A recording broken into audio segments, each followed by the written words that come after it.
Colossenses capítulo 2, versículo 6. Bom, Colossenses 2, 6 diz assim: Ora, como recebestes Cristo Jesus, o Senhor, andai nele radicados e edificados e confirmados na fé, tal como fostes instruídos, crescendo em ações de graças. Cuidado que ninguém vos venha a enredar com sua filosofia e vãs sutilezas, conforme a tradição dos homens, conforme os rudimentos do mundo, e não segundo Cristo. Aí depois ele vai dizer, no versículo 16: Ninguém, pois, vos julgue por causa de comida e bebida, ou dia de festa, ou de lua nova, ou de sábado, porque tudo isso tem sido sombra das coisas que haviam de vir, porém o corpo é de Cristo. Ninguém se faça árbitro contra vós outros, pretextando humildade e culto dos anjos, baseando-se em visões, enfatuados, sem motivo algum em sua mente carnal, e não retendo a cabeça, da qual todo o corpo, suprido e bem vinculado por suas juntas e ligamentos, cresce o crescimento que procede de Deus. E morrestes com Cristo para os rudimentos do mundo, porque, como se vivesseis no mundo, vos sujeitais a ordenanças. Não manuseis isto, não proves aquilo, não toques aquilo outro, segundo os preceitos e doutrinas dos homens. Pois que todas estas coisas com o uso se destroem. Tais coisas, com efeito, têm aparência de sabedoria, como culto de si mesmo, e de falsa humildade, e de rigor ascético. Todavia, não tem valor algum contra a sensualidade.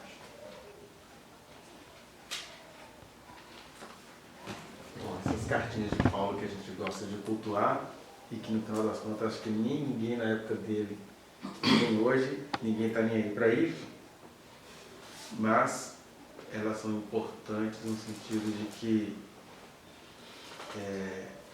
tem até uma tradução que fala melhor que esse versículo 7, né?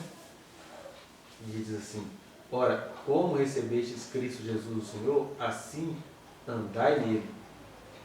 Porque a gente vive num mundo onde as pessoas elas pensam que querem Jesus e elas recebem Jesus num desespero, numa visão, numa experiência catártica, né? Às vezes você recebe Jesus porque você está vendo uma criança perecendo, uma tragédia numa BR, alguma coisa assim faz a gente receber Jesus. Aí ele fala, beleza, teve esse primeiro movimento que aconteceu de maneira inusitada, cada um o vivenciou de uma maneira muito específica, muito particular, né? Tem gente que recebeu Jesus a partir de um discurso filosófico, outros receberam Jesus no leito de morte, outros receberam Jesus e o apóstolo Paulo estava perseguindo os cristãos e de repente ele é tomado pela visão divina, né? Fica cego, aí tem que receber a oração de um outro apóstolo para as escamas saírem dos olhos dele. E receber Jesus a gente recebe, é a experiência da vida, né? Receber Jesus. Aí ele fala, olha, mas assim como vocês receberam, e o receber foi uma experiência inusitada, tem uma outra parte dessa experiência que ela vai ser a luta do Espírito de Deus em nós, que é o andar nele, né? Não é só receber Jesus, é andar em Jesus, é andar conforme Jesus, é andar na forma de Jesus, é andar no amor de Jesus, é andar tentando escutar o caráter de Jesus, que é simples, mas para nós é complexo, porque Jesus é amor, ele é a manifestação de Deus e Deus é amor. E aí quando ele fala, assim como vocês receberam Jesus, receberam Cristo em suas vidas, assim também andai nele, porque a gente recebe Jesus. Agora, andar em Jesus é uma tormenta, não deveria ser, mas por isso que o Paulo fala lá em Romanos 8, né? Justificados, pois, em Cristo Jesus, ou seja, nós recebemos Jesus, recebemos a sua confiança, a sua justificação. Ele olhou para nós, só viu carniça e falou, mas são meus, e são redimidos, e são lavados, são purificados, eu estou vendo ele conforme aquilo que eu vou fazer deles. Só que a gente não tem paz com Deus. A gente está sempre achando que Deus está tramando, que Deus vai nos castigar nos nossos filhos, que Deus vai atormentar o nosso futuro, que Deus vai cobrar todas as coisas erradas que a gente fez no passado. Então, justificado, pois, em Cristo Jesus, tem de paz com Deus.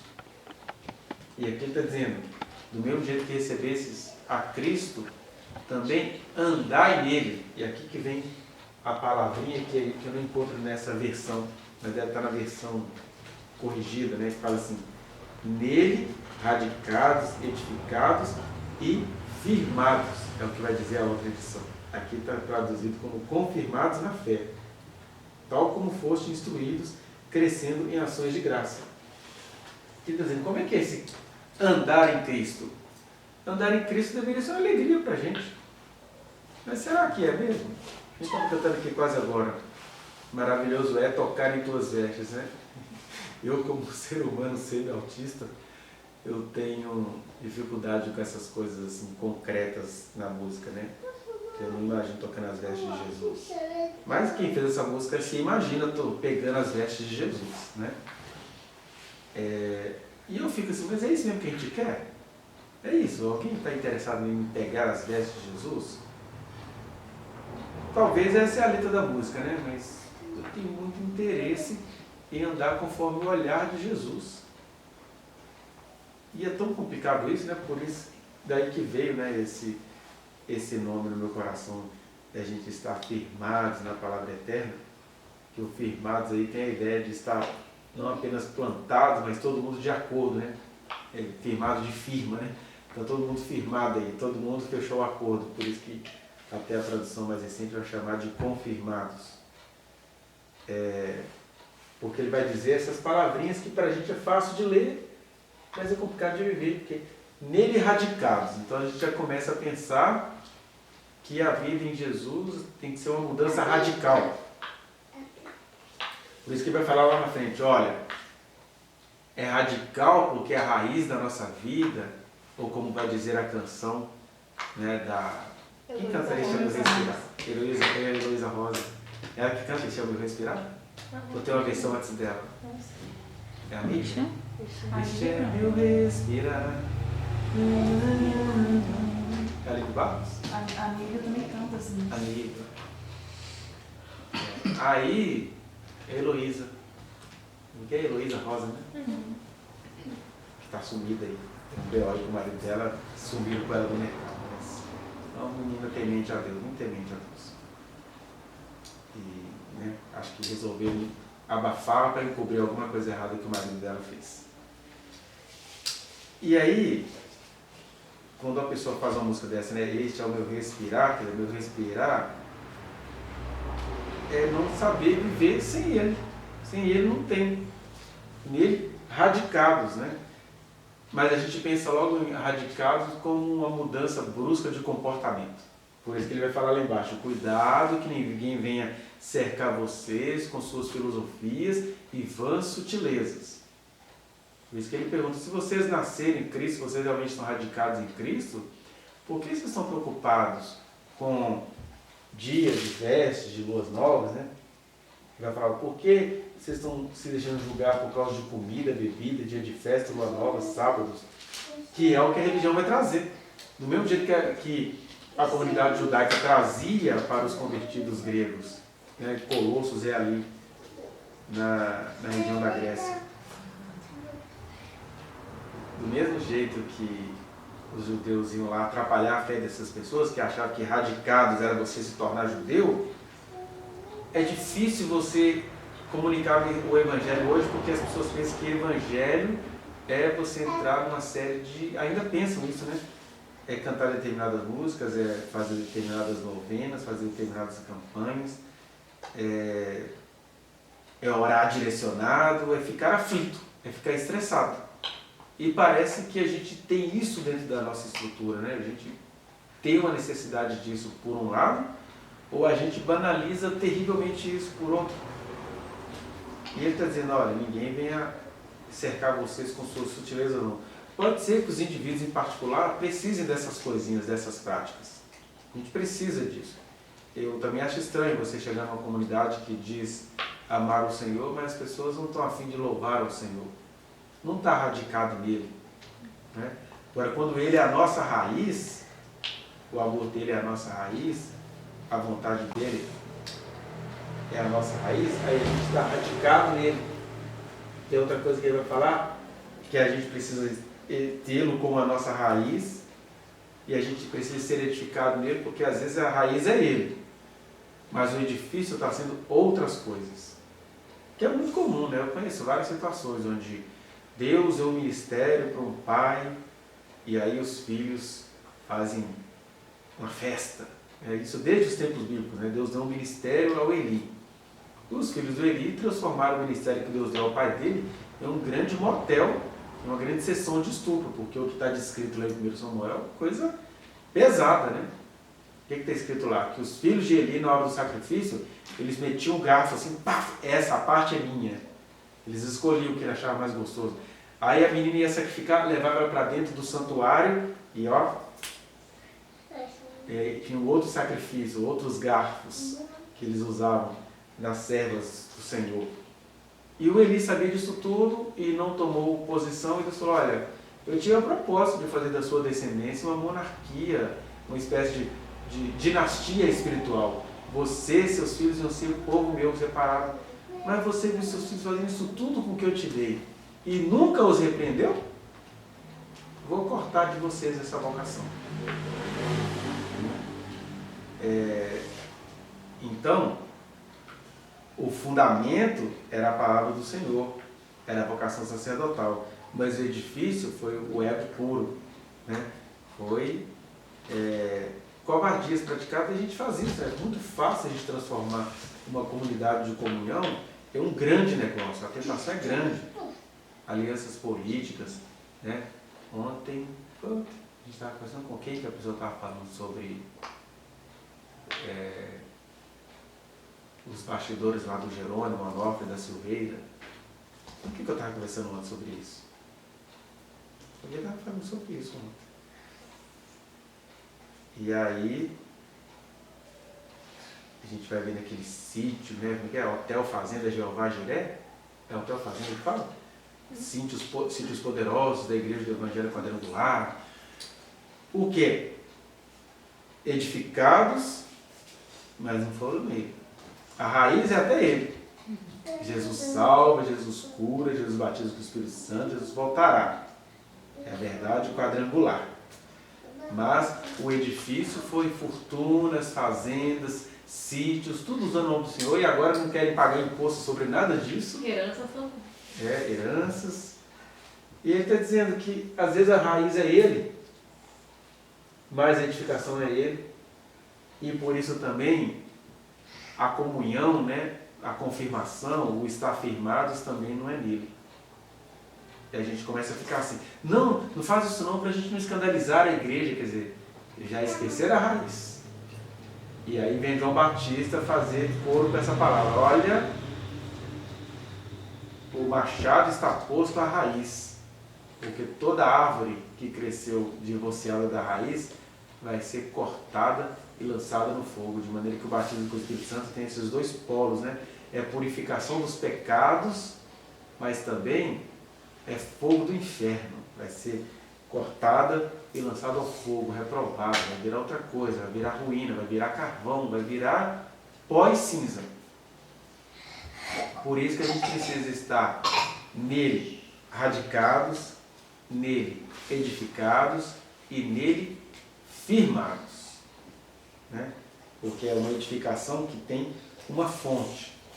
Do contrário, a gente vai ficar seguindo de filosofia em filosofia. Aqui no caso dos Colossenses, eles estavam se flagrando assim, preocupados com o dia de lua nova, se guarda ou não guarda o sábado, se pode fazer isso de determinada forma. O Paulo está dizendo, não, gente. Na verdade, ele é que vai dizer a cada um onde é que a gente está firmado. Ele que vai mostrar a cada um quais são as fontes da nossa fé, as fontes da nossa conduta, as fontes da nossa vida, as fontes da nossa existência. Então, nesse sentido, a gente até precisa muito, né? Voltar ao primeiro amor. O que é voltar ao primeiro amor? Voltar à dependência radical, voltar à dependência do edifício e voltar à dependência da firma neles. Porque a gente logo faz isso, né? A gente fica muito inteligente, muito independente, às vezes nem inteligente, mas fica velho. A pior coisa do mundo é um ser humano velho. O que é um ser humano velho? Ah, já sei como é que é isso aí. Não sabe. Porque se eu estou firmado em Jesus, eu posso ter 300 anos de fé. Eu preciso me inconformar de uma cura do Senhor, por exemplo, não acontecer num culto como esse. Eu posso ter 300 anos de fé em Jesus. Eu preciso me inconformar de um culto que aconteceu sem a presença dele. Porque no final das contas, estar radicado nele não é pegar as manhas de... Né? Ah, eu tenho um dom sacerdotal. Eu sei fazer todo mundo aqui agora começar a falar em línguas, eu sei induzir o povo à adoração, eu sei fazer essas coisas. É uma arte. A arte tem o seu lugar, a arte é muito bem-vinda. Mas estar edificados nele, estar firmados nele e estar radicados nele, é nunca perder isso. Nunca perder isso que o apóstolo Paulo nunca perdeu, que os profetas nunca perderam, que é não saber viver fora da presença dele. E a presença dele não é essas ondas de adoração com as quais a gente é visitado. O que são ondas de adoração? Ah, de repente vai vender, agora musicalmente está até difícil vender, tem que fazer sucesso aí nesses aplicativos, né? Mas houve uma época que uma música tinha que fazer sucesso e todo mundo comprava, e era um tal de mover. E não é isso. O mover é a presença dele, independentemente do que isso vai causar. É a dependência dele. Ou seja, o radical aí, a raiz aí, tinha que ser isso, que Davi conseguiu ser a vida dele inteira. O que Davi conseguiu ser a vida dele inteira? Chamando Deus para os seus salmos, chamando Deus para as suas guerras que ele tinha que fazer. E a gente está chamando o Senhor para o nosso dia a dia, para o nosso cotidiano, para a nossa relacionalidade cotidiana, porque isso é estar radicados nele, é tê-lo como raiz. A nossa reunião aqui, o nosso culto, a nossa comunhão, o nosso dia a dia, está edificado nele? Tem a ver com a voz dele, com a palavra dele que nos foi confiada? E aí, essa nossa firma aqui, estamos aqui firmados na sua palavra eterna. É na sua palavra eterna mesmo que a gente está firmado? A gente crê na palavra eterna de Jesus? Ou a gente está aqui cumprindo uma missão, mas nem acredita em mais nada disso? Que é uma outra... Acho que isso é pior do que não ser salvo. É você ter todo um contato com a presença de Deus, com a palavra de Deus, e falar assim, isso virou meu sustento, né? Isso é uma coisa aí que eu aprendi. Deus revelou para a gente lá no passado, vira tradição judaica, né? Esse é o Deus que converteu o mar em terra seca, passaram o rio a pé, ali nos alegramos nele, ele domina eternamente pelo seu poder. O cara fica cantando isso, mas Israel hoje nem consegue crer em Deus, né? Porque a gente habita aqui, diz que isso aqui é terra santa, né? Tantas histórias nessa terra, mas eles não veem nada, eles não conseguem nem acreditar. No caso deles, Jesus falou, né, que iria ter o tempo dos gentios, e até que se completasse o tempo dos gentios, eles iam ficar nessa cegueira. O apóstolo Paulo vai dizer em Romanos que Deus o encerrou na falta de entendimento até que se complete os tempos dos gentios. Então eles nem conseguem crer. E o Deus que fechou aquela porta é quem vai abri-la de novo. Agora em nós, que estamos nos tempos dos gentios,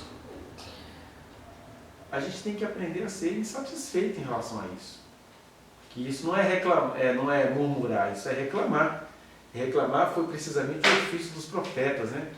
Meu Deus, eu tenho que estar radicado nele, eu tenho de estar edificado nele, eu tenho de estar nele firmado. Então o que está acontecendo com a gente? Parece que ele não está conosco. Porque se ele pode estar fora do indivíduo no dia a dia, nessa presença, ausência, né? Quando a gente acha que ele está ausente, mas ele está nos carregando no colo, como comunidade, ele tem de estar aqui. Ele tem de se manifestar aqui. E, na verdade, esse texto de uma epístola, né? Uma carta com finalidades coletivas, com sua formalidade, seu caráter grego, na verdade é um convite para a gente ser inconformado. Não é possível, a gente não pode se reunir sem que aquilo que tem a ver com a presença de Deus, aquilo que está radicado nele, que está nele edificado, e foi ele quem disse que ele iria edificar a sua igreja, e a nossa comunhão precisa estar firmada nele. Então, eu queria que a gente pensasse nisso, né? Que a gente levasse essa palavra a sério. Nele radicados, nele edificados, nele confirmados, ou firmados nessa palavra eterna que ele nos confiou. E buscar isso, né? Não ficarmos quietos enquanto ele não se fizer presente em nós, não se fizer presente em nossos atos. E parar de achar que isso é bobeira, porque não é. Ele viveu aqui entre nós 33 anos, e até no momento em que a gente achou que acabou a glória dele, ele botou a orelha do servo do sumo sacerdote no lugar, né? Ele salvou um ladrão na hora da morte. Quando ele morreu, o véu do templo se rasgou, irmãos que há muito haviam morrido saíram de suas covas, que foi aquele grande thriller espiritual, aquele monte de múmia procurando os seus. E é tão absurdo que também é inacreditável, porque Mateus conta isso, que parece até uma mitologia. E quem acredita em alguém que voltou do cemitério? Quem dá importância para esse alguém? O que aconteceu com isso? Mas seja como for, radicados nele, edificados nele e firmados nele, a gente tem que curtir o nosso inusitado. A gente não tem que ficar assim, vamos tirar lições espirituais daqui. A única lição espiritual que eu posso tirar daqui é que eu fui chamado para viver, isso é promessa. A gente foi chamado para viver essa realidade, que não é uma realidade paralela. A gente aqui está precisando ser liberto de medicação, precisando ser liberto de dívidas, precisando ser liberto de desemprego, precisando ser liberto deste mundo. Esse mundo é o mundo das incertezas, do desespero, da ansiedade, do desemprego, das enfermidades. Mas se a gente está radicados nele, edificados nele e nele firmados, a gente não pode conformar com isso não. Não pode. Mesmo que a gente não entenda, e ele nos disse isso, né? Ele falou, gente, eu estou com vocês, e não é pouco tempo, não, há tanto tempo eu estou com vocês, e vocês nada me pedem. E aí o apóstolo João vai dizer, olha, vocês não têm nem necessidade de que alguém ensine a vocês, porque a unção que dele recebeste ensina a vocês todas as coisas, aquelas que vocês não podem aprender aqui. É a unção que ensina.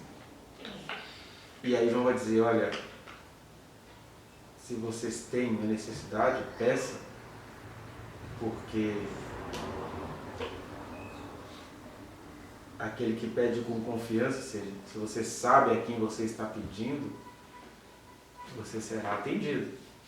Mesmo que ser atendido significa, olha, eu ouvi a sua oração, mas isso que você está pedindo eu não vou te dar, mas só de te responder ele já te atendeu. É tudo que Jó queria, Jó só queria uma resposta de Deus, seja ela qual fosse. E nós fomos chamados para sermos radicados nele, e nesse sentido todo mundo foi chamado para ser radical. Radical é a gente não vender as nossas origens para as conveniências religiosas. Não, gente, isso aconteceu lá, nem assim. A gente é meio... nós nascemos em igrejas que fez ressuscitar os dons espirituais, e a gente não gosta dos dons espirituais, fala a gente como coletividade, né? Não quer ser perturbado com essa presença que compromete as nossas conveniências, as nossas higienes estéticas. E aí eu fico assim, eu tô com eles, eu dei uma coisa a eles de graça. E até quando eles vão ficar remidos?